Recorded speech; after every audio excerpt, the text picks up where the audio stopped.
प्यारे दोस्तों, जैसा कि मैंने आपको बताया कि सतगुरु कबीर साहब की भक्ति बिल्कुल अलग, सारी दुनिया से, सारे समाज से, सारे धर्मों से बिल्कुल अलग। कबीर साहब की भक्ति में ऐसा नहीं है कि हम कबीर साहब को इष्ट देव मान के उनकी पूजा करते हैं या फिर उनके किसी मंदिर में माथा टेकते हैं या फिर उनकी किसी मूर्ति की पूजा करते हैं या फिर उनसे हमारा कोई, उनके शरीर से हमारा कोई संबंध होता है। ऐसा कुछ नहीं है। आखिर कबीर साहब की भक्ति में क्या है ऐसा जो हम सब कुछ छोड़कर केवल उन्हीं के द्वारा बताया हुआ ज्ञान समझने और उस पर अमल करने में जोर देते हैं। इसको आपको समझना पड़ेगा। कई लोग कबीर साहब की भक्ति को सोचते हैं कि कबीर साहब हमें धर्मों से अलग कर रहे हैं, हमें हिंदू से मुसलमान बनने को कहते हैं या मुसलमान से हिंदू बनने को कहते हैं या फिर हमें अपने धर्म से विपरीत चलना पड़ेगा। ऐसा कुछ नहीं है दोस्तों। सबसे पहले तो हमें जानना पड़ेगा कि हमारे धर्म ग्रंथ हमें क्या कहते हैं। आप किसी भी धर्म ग्रंथ को उठा के देखोगे तो उसमें एक ही बात लिखी होगी कि परमात्मा और आत्मा ये दोनों अविनाशी हैं और हम केवल अविनाशी परमात्मा को ही पूज्य मानकर उसकी पूजा करें।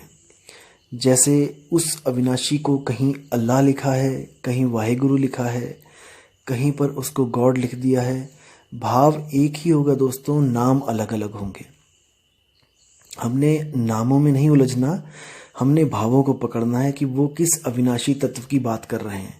अब कई लोग नामों में उलझ जाते हैं कि नहीं वो अल्लाह है, वो वाहिगुरु है, वो गॉड है।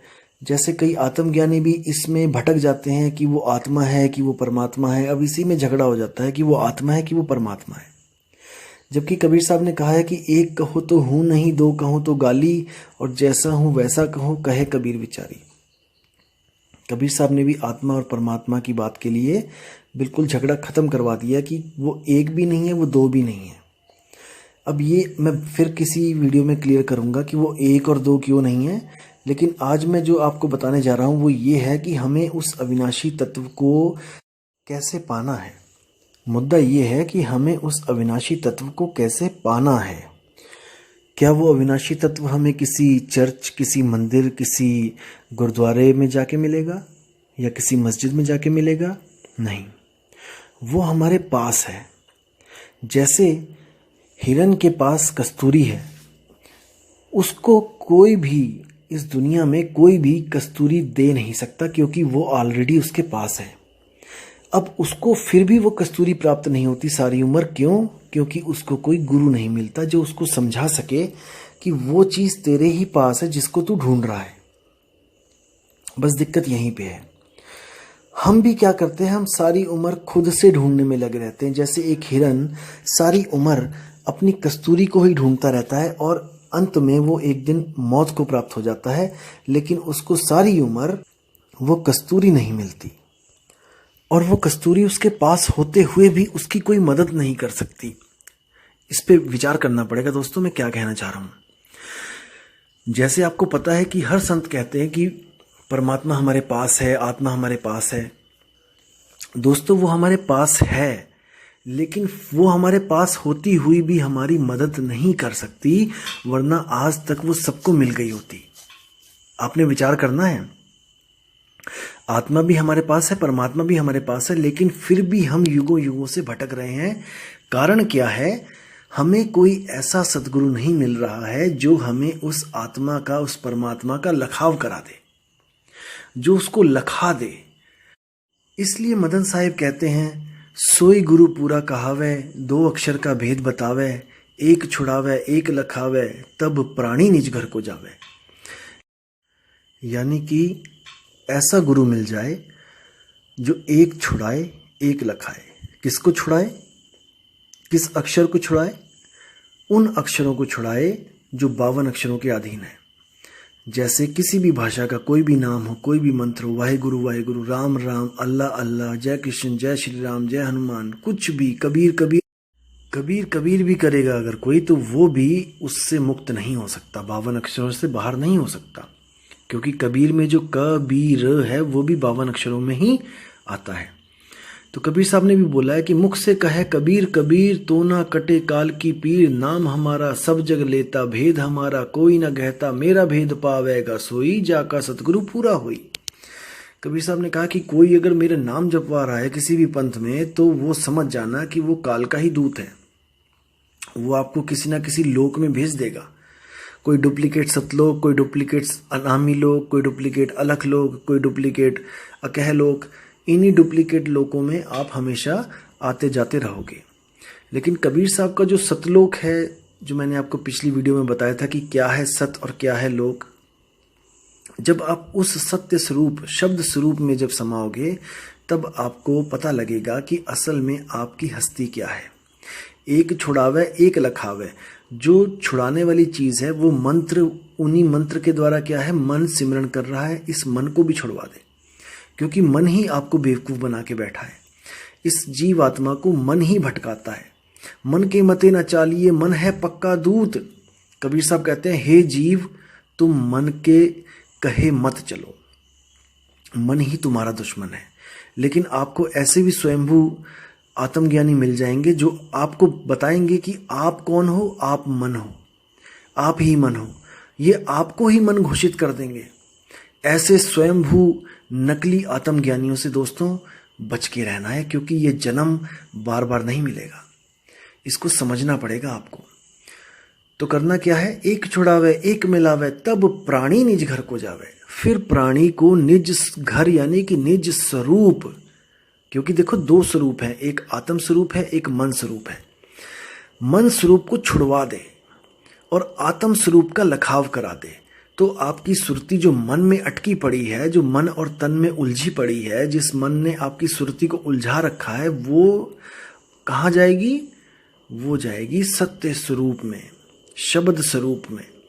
जैसे बीजक में साखी में कबीर साहब ने बोला है कि हम हैं शब्द शब्द हम माही, शब्द बिना दूसर कछु नाही। यानी कि हम शब्द स्वरूप हैं और 52 अक्षर हमारे ही स्वरूप से पैदा होते हैं। वो शब्द 52 शब्द भी हमारी आत्मा के अंदर से ही निकलते हैं, आत्मा के द्वारा ही प्रकट होते हैं। तो कहते हैं हम हैं शब्द शब्द हम माही, ऐसे जैसे वो शब्द हैं ऐसे ही हम भी शब्द हैं। तो साहिब कहते हैं शब्द हमारा तू शब्द का, सुन मत जा सरक, जो चाहे निज रूप को तो शब्द ही ले परख। बीजक में साखी है। कबीर साहब कहते हैं मुझ में और तुझ में कोई भेद नहीं है, कोई अंतर नहीं है। मैं भी शब्द स्वरूप हूँ, तू भी शब्द स्वरूप है। बस मैं अपने आप को जानता हूँ और तू अपने स्वरूप को भूल चुका है, इसलिए तू एक जीवात्मा कहलाता है और मैं सत्य पुरुष कहलाता हूँ, परम पुरुष कहलाता हूँ, आदि पुरुष कहलाता हूँ, ज्ञानी पुरुष कहलाता हूँ। बस यही फ़र्क है और ऐसा कुछ नहीं है कि कबीर साहब में कोई रिद्धियाँ सिद्धियाँ कोई ऐसे भंडार भरे हैं। अरे आपकी आत्मा में भी बहुत से भंडार हैं। आपकी आत्मा में इतनी ताकत है कि इन लाशों को चला रही है। क्या आप में कम रिद्धि सिद्धि है क्या? एक लाश जो मिट्टी का शरीर है वो लाश ही है। जब तक आपकी आत्मा उस लाश से अटैच है, देखो कैसे वो चल रहा है, फिर रहा है, खा रहा है, पी रहा है। इतनी ताकत है आपकी आत्मा में। और जैसे ही आत्मा अलग होती है वैसे ही वो मिट्टी का शरीर निर्जीव होके गिर पड़ता है। सोचो कितनी ताकत है आपकी आत्मा में कि वो एक मुर्दे को जीवित कर सकती है। इससे बड़ी तो सिद्धि कोई नहीं हो सकती ना, मुर्दे को जीवित कर देना। तो आपकी ही आत्मा में ये गुण है, आपकी ही आत्मा में ये शक्ति है, लेकिन हम सब इसको भूल चुके हैं। तो कबीर साहब कहते हैं हंसा तू तो सबल था, हल्की तेरी चाल, रंग कुरंगी पड़ गया, ताते हुआ बुरा हाल। मतलब हे जीवात्मा, तू इतना सबल था, तू इतना परिपूर्ण था कि तुझे किसी चीज का भय नहीं था। तू जन्म मरण के चक्रों से परे था। तू 5 तत्व 3 गुण 25 प्रकृतियों से परे था। तू मन माया से परे था। तू शुद्ध रूप चैतन्य था। लेकिन भूलवश तूने जो एक गलती करी, उस गलती को तू आज तक सुधार नहीं पाया। अगर तू खुद सुधार सकता होता तो अब तक तो कब का सुधार लिया होता। लेकिन आज भी तू यहीं भटक रहा है इसी दुनिया में। इसका मतलब युगों युगों से तू गलतियां करता आ रहा है। और तू आज तक उस सही ठिकाने नहीं पहुंच पाया है। ये प्रमाण है, ये प्रमाण है कि हम लोग आज यहां भटक रहे हैं।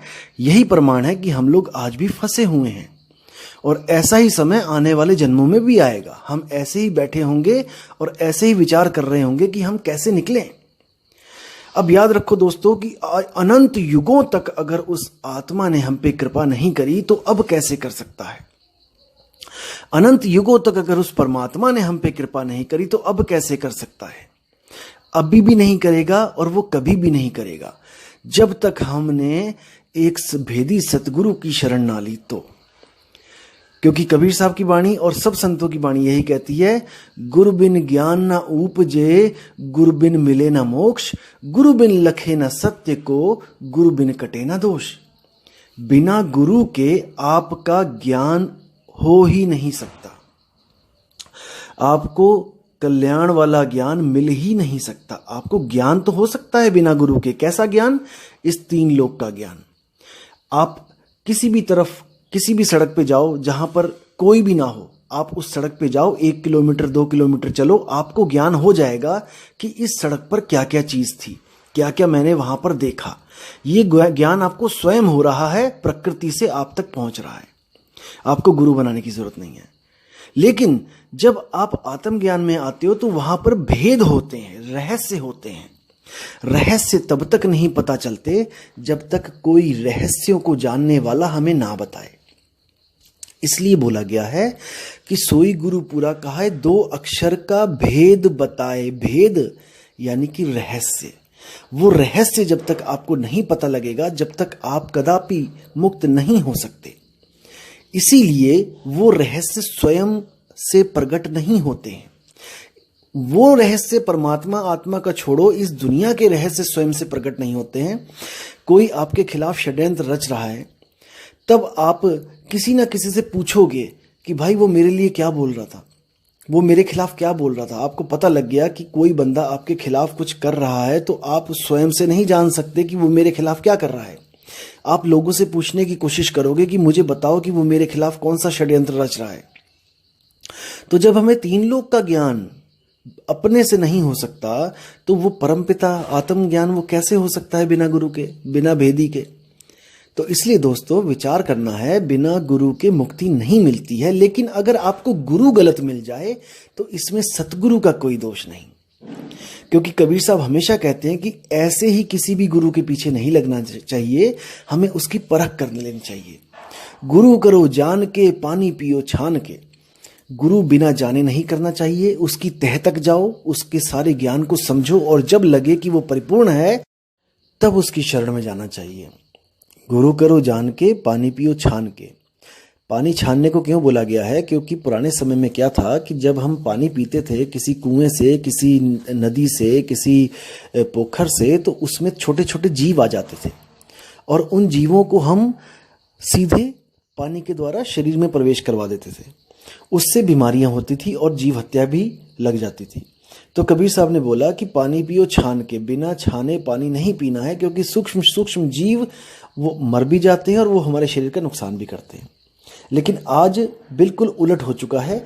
आज क्या है कि गुरु करो छान के और पानी पियो जान के। मतलब कि बिना गुरु को छाने, यानी कि 100 गुरु 1000 गुरुओं को छानो कि उनमें ज्ञान क्या है, क्या बता रहे हैं, कैसे मुक्ति मिलेगी। और पानी पियो जान के का मतलब ये है कि आज टंकी का पानी हो, चाहे किसी आरओ का पानी हो, चाहे किसी बाल्टी का पानी हो, चाहे बाथरूम में जो पानी पड़ा है वो हो, किसी में भी आपको कीड़े नहीं दिखाई देंगे। छानने की जरूरत नहीं है, अब है जानने की जरूरत। आपको कोई पानी पिलाता है तो उसको पूछो, भाई ये आरओ का पानी है, ये बाल्टी का पानी है, या ऊपर वाली टंकी का पानी है, ये कहाँ का पानी है। तो उसको जान के पीना पड़ेगा आपको। तो कहने का मतलब यही है कि बिना परख किए किसी के भी शरण में नहीं जाना है। इन झूठे गुरुओं की इनकी मौज लगी हुई है, क्योंकि जीव परख नहीं करता।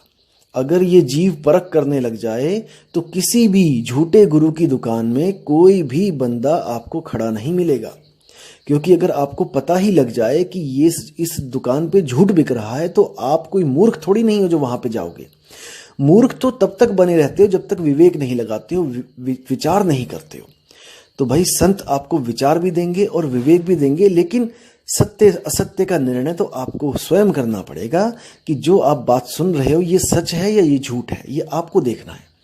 हम लोग तो केवल एक विचार दे सकते हैं, आपको विवेक दे सकते हैं, एक आपको गाइड दे सकते हैं, एक आपको परख दे सकते हैं, लेकिन वो परख यूज आपने ही करनी है। तो वीडियो ज़्यादा लंबी हो रही है तो मैं इसको पूर्ण विराम देता हूँ और अगली वीडियो में आपको बताऊंगा कि एक कहो तो हूं नहीं, दो कहो तो गारी, इसका असली अर्थ क्या है। ठीक है दोस्तों, आप अपना कीमती समय दे रहे हो इसलिए बहुत बहुत धन्यवाद। लेकिन आपने विवेक रखना है, विचार करना है, बिना किसी परख के कभी किसी की शरण में नहीं जाना है। उम्मीद है दोस्तों आपको वीडियो अच्छी लगी होगी। आप सब्सक्राइब भी ना करें, आप शेयर भी ना करें, कोई दिक्कत नहीं है। परमात्मा ने जिसके पास ये वीडियो पहुंचानी है वो खुद पहुंचेगी। साहिब बंदगी। प्यारे दोस्तों, जैसा कि मैंने आपको बताया कि सतगुरु कबीर साहब की भक्ति बिल्कुल अलग, सारी